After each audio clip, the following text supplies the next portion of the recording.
Boa noite para quem vai assistir agora, parabéns. Para quem vai assistir depois, que Deus abençoe seus estudos. Pega um papelzinho, coloca o seu copinho com água. Não vou alongar muito, vou deixar um momento de estudo assim bem prazeroso. Espero que você esteja aí, ó, como eu, com o coração aberto para aprender, para saber como que nós podemos vencer esses bloqueios emocionais que muitas vezes só nos limitam e paralisam. E impede a gente de viver uma vida feliz, uma vida harmoniosa, ter bons relacionamentos e avançar, por mais pequenos avanços que sejam, avançar nas áreas da nossa vida. Então, hoje, no nosso momento de estudo dessa mentoria, nós vamos falar sobre uma coisa que muitas pessoas têm e desconhecem isso, que é o bloqueio da rejeição. Eu, nos meus últimos 2 anos aí de estudo de desenvolvimento pessoal, descobri que esse bloqueio era muito forte na minha vida e que vinha trazendo comportamentos que talvez você observe que também sejam os seus comportamentos. E como eu consegui ter clareza de que eu tinha esse bloqueio, tá vendo aí a declaração positiva, eu tinha esse bloqueio, porque sim, eu estou tratando, estou vencendo. Como eu tive essa clareza, né? Eu comecei a buscar ajuda para tratar, para saber como dar novo significado às emoções dolorosas que me traziam, que me trouxeram esse bloqueio. Porque, segundo a neurociência, cada dor, cada situação traumática que nós enfrentamos, elas criam sinapses no nosso cérebro que fazem com que esses momentos que foram carregados de muita emoção sejam gravados na nossa mente, no nosso subconsciente, e o nosso subconsciente cria tipo uma defesa, tá? Ele guarda aqueles momentos lá, registra aquela dor que nós sentimos e faz com que nós bloqueemos aquele tipo de emoção. E automaticamente, sem perceber, nós nos sabotamos, nós temos reações comportamentais que fazem com que nós paremos muitas situações na vida por conta desse bloqueio emocional.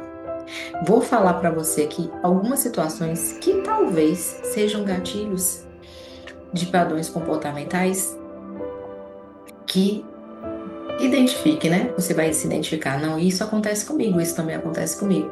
Porque daí é como a neurociência ensina, que nós precisamos ter clareza. O conhecimento liberta. A Bíblia diz que conhecereis a verdade vos libertará. Que verdade? Enquanto nós desconhecemos qual é o nosso problema, nós convivemos com ele como se ele fosse algo normal. Enquanto nós convivemos, por exemplo, eu tenho medo de falar em público. Mas por que eu tenho medo de falar em público? Ah, é normal, eu sou tímido. Você acha que é tímido, que é por causa de uma timidez. Mas talvez isso sim esteja associado a um bloqueio emocional que você tenha, que nós podemos entender que seja um bloqueio de rejeição. Vamos pensar nisso?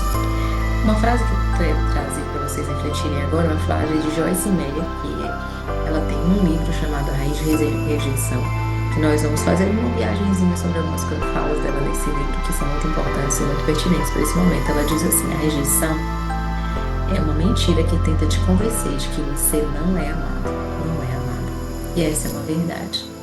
A maioria das nossas dores na parte da rejeição é porque nós, seres humanos, queremos nos sentir amados, queremos nos sentir acolhidos, queremos nos sentir respeitados, queremos nos sentir valorizados.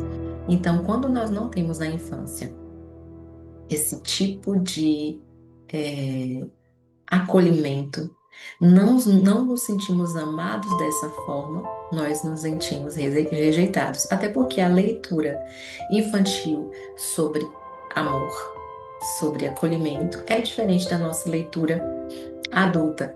Porém, nosso subconsciente guarda as memórias da infância, que são as que nos bloqueiam na idade adulta. Então é tudo pertinente, é tudo muito conectado. A gente precisa entender que hoje o reflexo das coisas que eu tenho ou que eu deixo de fazer hoje estão lá na minha infância. Mas eu preciso trilhar um caminho de volta, mapear, tentar mapear quais são esses bloqueios para eu tentar tratá-los. E todos os bloqueios emocionais, pode ter certeza, tem tratamento e vai te libertar de forma maravilhosa. Vou contar depois uns relatos da minha própria pessoa, né? Agora, tenta refletir aí sobre alguma situação de rejeição que marcou sua vida. Vai ter situações que você não vai nem conseguir lembrar, porque elas estão muito guardadas no inconsciente. Mas eu vou te dar 3 pessoas chaves que podem ter causado esses bloqueios na sua vida: pais, professores, padres ou pastores. Líderes muito importantes nas nossas vidas que podem ter afetado a nossa vida dessa forma da parte de rejeição. Então entenda, vamos ver se esses comportamentos que eu vou falar aqui são alguns dos seus comportamentos. Esses comportamentos são de pessoas que têm bloqueio da rejeição. É a pessoa que faz uma promessa secreta. Ela diz para si mesma: eu nunca mais vou fazer isso.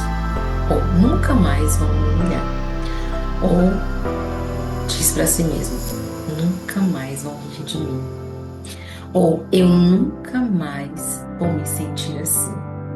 E aí você cria um bloqueio. Quando você pensa que a situação em que você vai ser exposto, pode te humilhar, pode deixar você se sentir criticado, rejeitado, você evita entrar naquela situação. Vou dar um exemplo de uma fala, que eu fiz uma leitura e eu errei uma palavra na leitura e alguns dos colegas riram de mim. Talvez por isso depois eu tenha limitado as minhas falas, as minhas leituras em público, porque eu não queria, eu achava que eu seria criticada, que alguém ia rir de mim novamente, e eu evitei passar por aquele momento de humilhação que eu achei que humilhação de dor para mim. Se você se encaixa, enquadra nessa quadro, você sim tem parte do bloqueio de rejeição.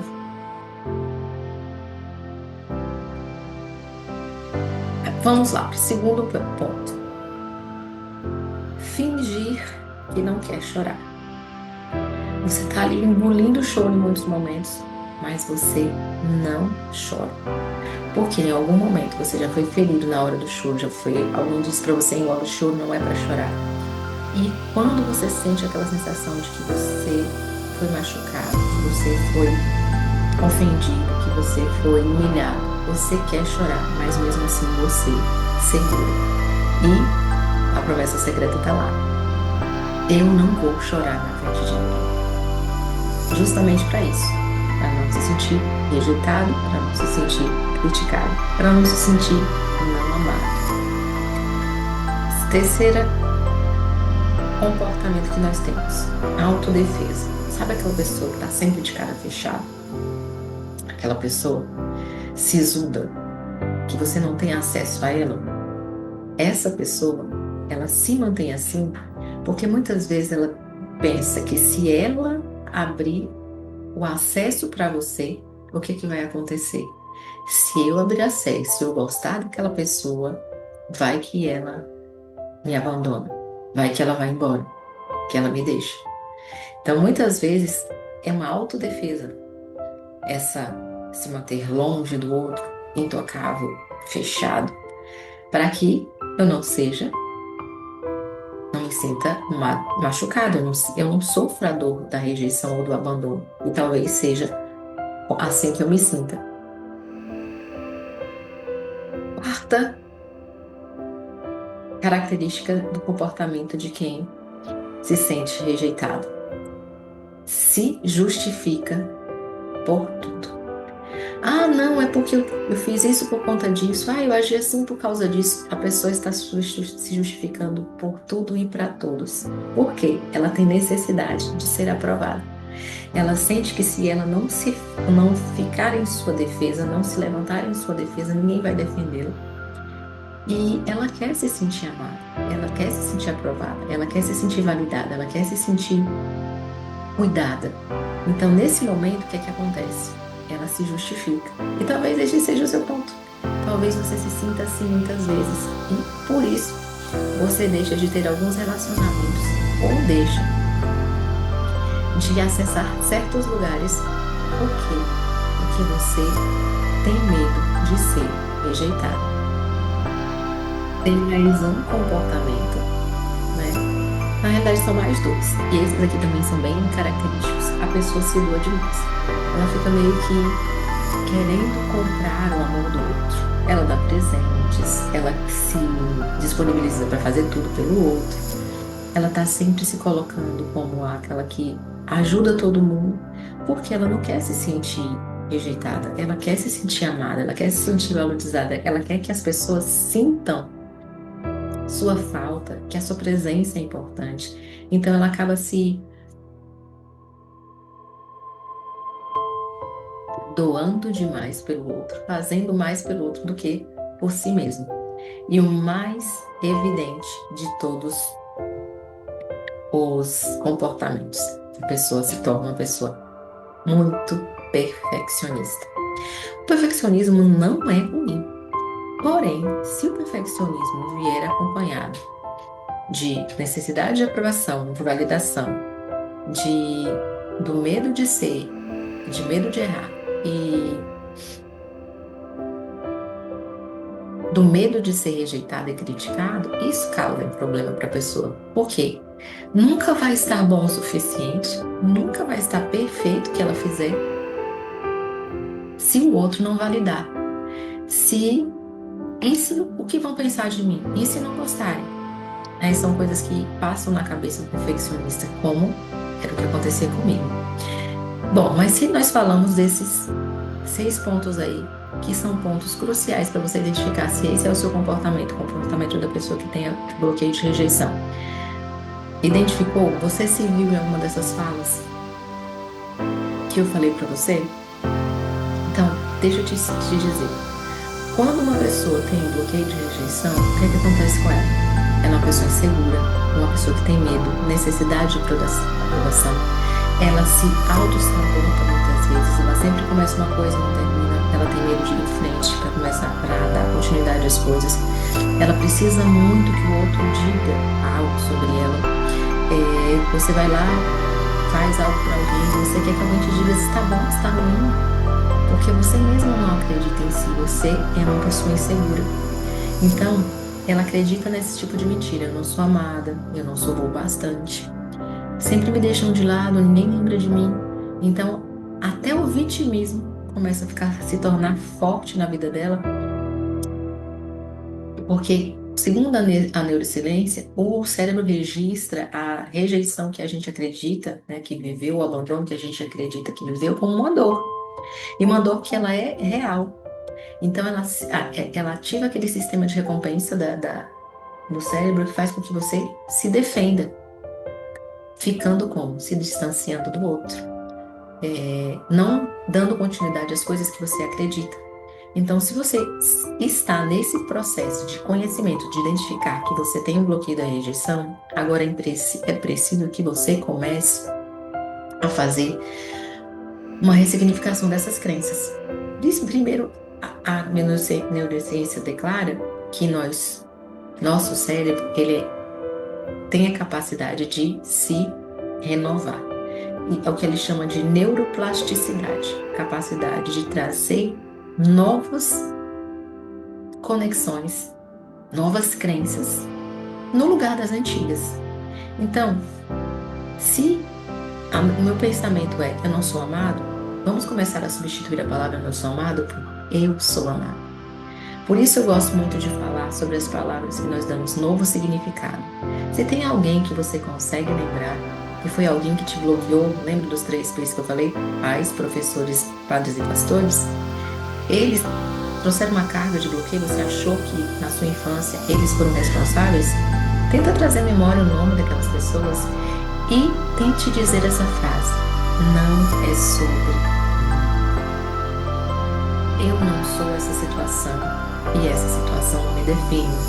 São três frases super importantes, porque o que o outro fez muitas vezes não tem a ver sobre mim, mas sobre os próprios bloqueios e dores emocionais que ele carregava. Comece a reescrever. Escreva uma crença negativa. Se a sua crença é eu não sou amado, então reescreva essa crença de forma positiva. Eu sou amada. Deus me escolheu. Ele me preparou. Ele me gerou. Ele me escolheu antes de eu nascer. É uma forma de você mudar essa crença negativa, mas não só escrever, declarar isso na sua vida. Meu valor não depende da aceitação do outro. Deus me ama e eu também posso me amar. É algo que você pode colocar em prática na escrita. Escreva 3 frases de crenças que você pensa a seu respeito, que são negativas, você sabe que são negativas, e reescreva essas 3 frases de forma positiva. Faça a regulação emocional. Respire.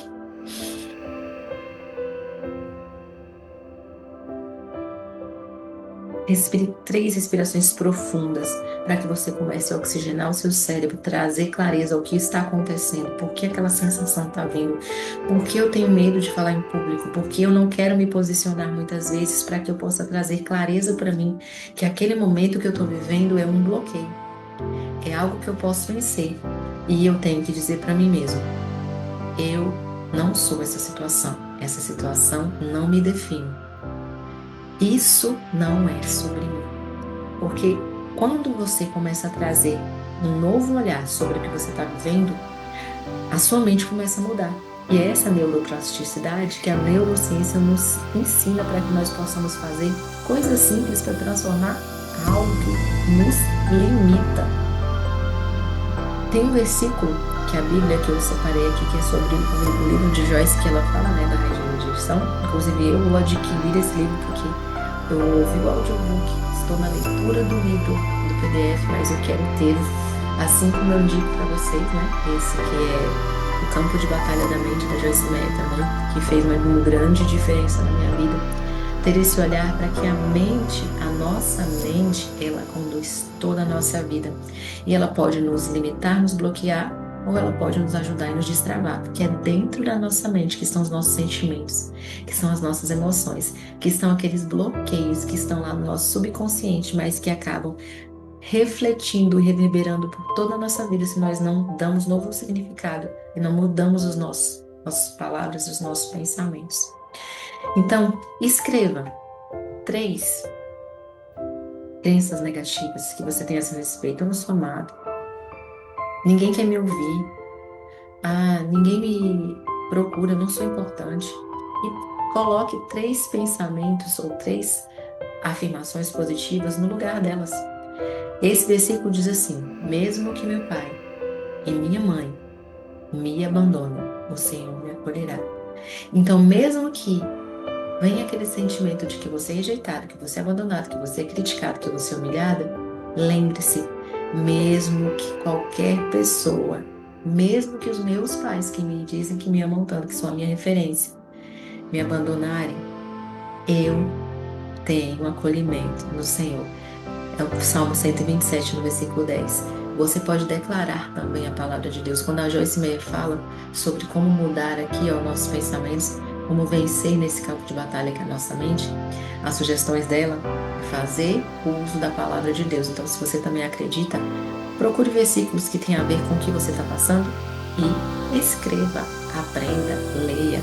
Então, para encerrar esse momento de hoje, que nós estamos falando sobre o bloqueio da rejeição, se você identificou algum desses, busque ajuda, busque fazer uma terapia. Se você disse, nossa, esse bloqueio sim, tá na minha vida, porque eu identifiquei praticamente todas as características dos comportamentos que você falou. Busque fazer uma terapia, busque ajuda, busque mentoras, pessoas que estão ali trabalhando, estudando, trabalhando, vencendo essas questões para que você também possa caminhar junto e ter o aconselhamento certo para você vencer esse bloqueio. Eu sempre fui uma pessoa muito perfeccionista e eu não entendia por quê. Eu começava as coisas e não concluía. Leituras, escritas, trabalhos, e assim isso ia carregando para todas as outras áreas da minha vida. O maior A maior prova de que hoje eu venci o bloqueio da rejeição foi a minha publicação do Menino Azul, o meu primeiro livro publicado, lançado, e que com certeza vai trazer aí grandes curas para a vida de muitas pessoas. E esse livro é a mostra, tá, de que nós podemos ser curados, nós podemos ser transformados, nós podemos vencer todos os bloqueios emocionais se nós buscarmos a ajuda correta. Então, se você consegue se identificar com uma pessoa que sim tem esse bloqueio na sua vida, vem caminhar comigo, vem caminhar com a gente. Começa a buscar conhecimento, porque o conhecimento ele liberta. E quando você souber como agir, coloque em prática, que aí sim você vai estar completando a jornada. Então, obrigada por ter participado da aula. Beijo para vocês, beijo no coração. Se gostou, você curte, comenta, compartilha com alguém. Se a pessoa que você está andando, ela está passando pelas mesmas coisas, talvez não seja o bloqueio que você identificou em você, é o de alguém que você conhece, manda para ela também. Talvez aqui dentro dessa palavra, talvez aqui dentro dessa aula ela encontre a solução e ela encontre a identificar, saber como ela pode lidar com esse bloqueio e vencer mais um dia na sua vida. Gratidão, beijo no coração e até a próxima aula.